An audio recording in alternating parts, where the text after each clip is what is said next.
Mbak Iga ya. Sekarang yang mungkin doa Mbak Alis.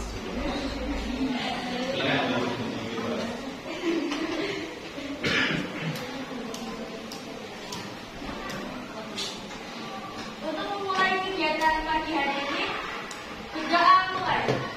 Bismillahirrahmanirrahim. Ya Allah ya Tuhan kami siswa-siswi SMP Negeri 1 Banyumas kelas 8B yang berada di ruangan ini berniat untuk bersungguh-sungguh mengikuti pelajaran dengan penuh disiplin dan bertanggung jawab. Untuk itu, lapangkanlah dada kami untuk menerima ilmu yang Kau limpahkan kepada kami. Ya Allah ya Tuhan kami, jadikanlah ilmu yang Kau limpahkan kepada kami ilmu yang bermanfaat baik di dunia maupun akhirat. Ya Allah, tunjukkanlah yang benar itu benar dan buatkanlah kami dengan kebenaran. Tunjukkanlah yang salah itu salah dan jauhkanlah kami dari kesalahan. Ya Allah ya Tuhan kami, bimbinglah kami ke jalan yang Kau ridhoi. Seperti ini dengan wasuni Tuhan. Amin amin ya rabbal alamin. Baik, untuk kegiatan selanjutnya ya, setelah kita berdoa, kita akan belajar tentang bahasa Indonesia. Nah, untuk hari ini ya, bisa kalian lihat di layar. Apakah ada dari teman kalian yang tidak berangkat di samping kanannya? Ada. Siapa?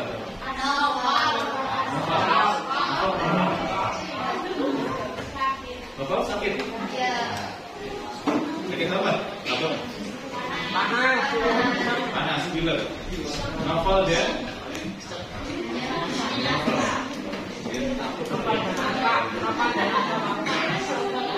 Oke, kita doakan semoga kalian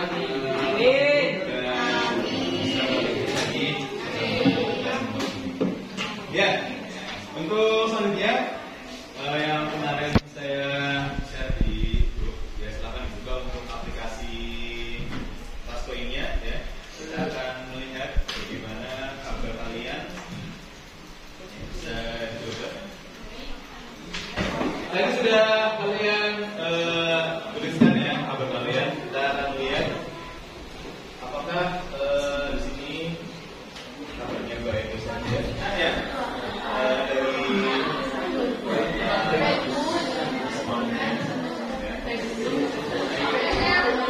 alhamdulillah kabar saya baik, alhamdulillah ya. Terus kabar saya baik Pak, alhamdulillah baik, sehat, kacau. Siapa harus kacau ini? Kenapa kamu? Oh bad mood, aduh bahasa cara yang bad mood ya. Terus ada juga baik, aku sedih. Terus aku baik, good. Ini kita kalau baik, oh good. Lumayan. Bagaimana?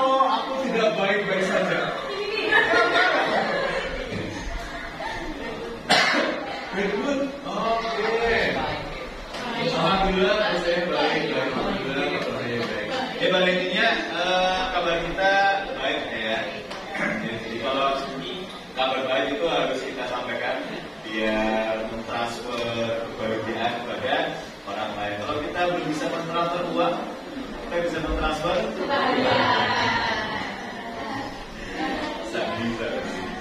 Oke, pada kesempatan hari ini teman-teman kita sudah belajar berkaitan dengan teks eksposisi, yaitu belajar tentang pengertian teks eksposisi. Kemudian ada unsur-unsurnya, kemudian pola pengembangan teks eksposisi. Nah, pada kesempatan kali ini kita akan belajar mengenai menyimpulkan isi teks eksposisi. Kalian tahu dengan kata menyimpulkan? Menyimpulkan, mempersingkat. Yang disingkat itu isi teksnya. Ya. Terus selain menyimpulkan, selain meringkas, apa lagi? Merangkum. Apakah bahasa Indonesia selalu merangkum? Setelah kalian nanti belajar menyimpulkan, ya, saya mengambil siapa ini fotonya? Benzema. Oh nggak tahu. Ya Benzema itu main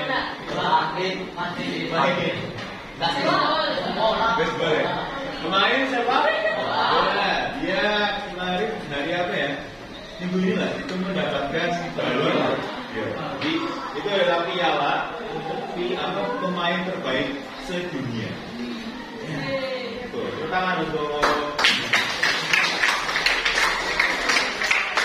Nah, tujuannya ya kalian itu bisa seperti Benzema ketika belajar teks eksposisi. Ya, jadi yang pertama siswa mampu menganalisis isi teks eksposisi berdasarkan gagasan-gagasan yang didengar dan dibaca dengan baik. Jadi intinya kalian akan belajar berkaitan dengan gagasan. Ya. Kemarin sudah disinggung gagasan dan juga fakta. Kita akan berdalam. Yang kedua, siswa mampu menyimpulkan isi teks eksposisi ya, nanti bisa dari artikel atau mungkin dari berbagai sumber yang diberdasarkan dan dibaca. Ya. Jadi bisa menyimpulkan isinya. Isinya apa kira-kira? Jadi bisa meringkas, bisa merangkum, ya, berdasarkan dengan gagasan yang. Oke, sudah siap? Siap. Siap. Ya, nanti.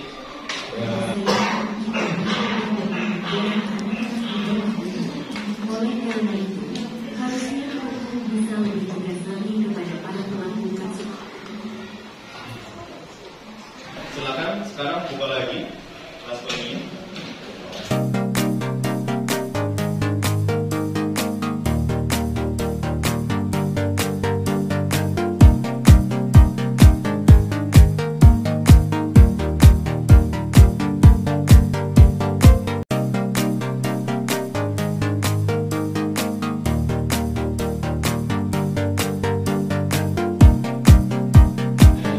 Gagasan umum dan gagasan jelas.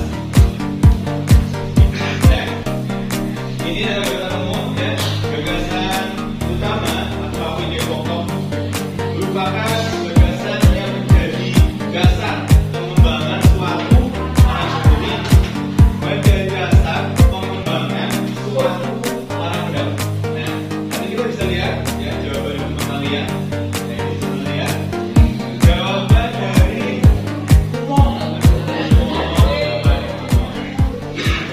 jawabannya gak tahu YT apa ini? Iya tahu aja. Siapa sih Pak? Oke. Jawaban dari Lailatus Solihah. Ya, gagasan umum itu adalah ide pokok. Kemudian gagasan penjelas itu gagasan yang menjelaskan ide pokok. Oke. Udah mau lah. Ya. Gagasan umum, gagasan yang berisi ide atau pendapat dari kenyataan yang bersifat umum. Gagasan menjelas, gagasan yang menjelaskan sebuah teks. Oke ya. Banyak sekali. Sekarang gagasan pertama. Gagasan menjelas umumnya dinyatakan oleh lebih dari satu kalimat. Ya, kalimat yang mengandung gagasan menjelas disebut kalimat penjelas. Jadi tadi yang sama ya, yang dijelaskan oleh Alif juga yang sama. Gagasan yang menjelaskan gagasan pokok. Jadi setelah gagasan utamanya ya, kemudian dijelaskan oleh kalimat-kalimat penjelas. Nah, di sini kita akan belajar berkaitan dengan jenis paragraf ya. Contoh dari paragraf menjadi hal yang biasa di kota. Mengapa? Terletak di awal atau sebagai kalimat kalau ada kalimat pertama itu termasuk ke dalam gagasan pokok. Kita lihat ya dari kata setelah sampai kelas mana yang termasuk ke dalam gagasan pokoknya anak yang di gagasan peminatnya. Jadi bisa di awal, bisa di akhir itu masuk ke dalam paragraf campuran. Jelas ya? Oke. Membaca. Menjelaskan teks eksposisi dengan seksama. Oke, yang kedua. Mencatat isi pokok teks eksposisi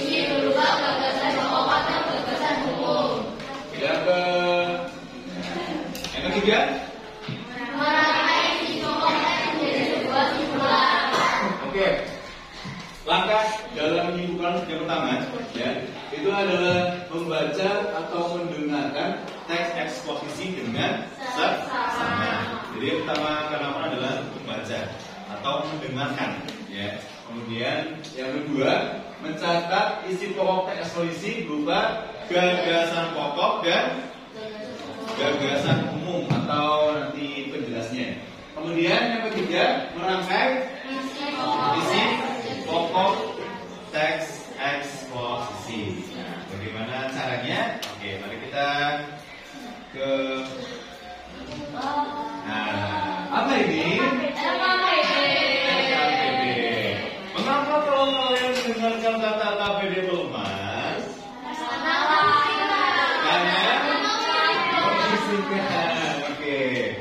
Ya, nanti sebelum kalian pusing ya, silakan nanti bareng-bareng pusingnya ya, biar tidak membebani gitu. Nah, di KPD ini ya, kita akan mencari atau menganalisis isi teks eksposisi berdasarkan gagasan-gagasan yang didengar dan dibaca. Yang kedua, menyimpulkan isi teks eksposisi berdasarkan gagasan-gagasan yang didengar dan dibaca. Jadi yang pertama itu kalian mencari gagasannya, yang kedua kalian simpulkan. Sudah siap? Belum? Ya, sudah siap dong. Oke, kita berhitung terlebih dahulu berkaitan dengan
dilakukan pembagian tiket kembali yang bertugas menjaga kebersihan secara bergiliran.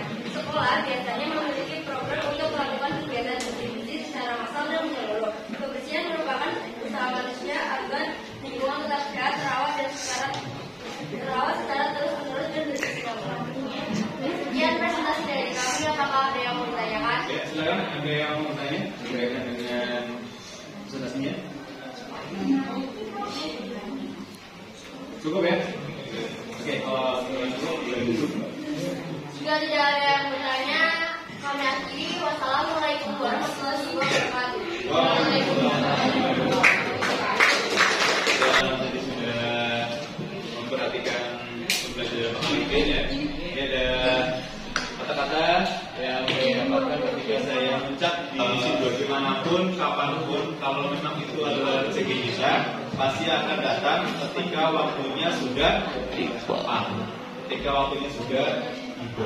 Untuk pertemuan selanjutnya kita masih akan belajar berkaitan dengan teks eksposisi, kita akan belajar berkaitan dengan kaidah kebahasaan ya, dan juga mungkin ada struktur, ya, bagian-bagian dari teks ekspor sisi.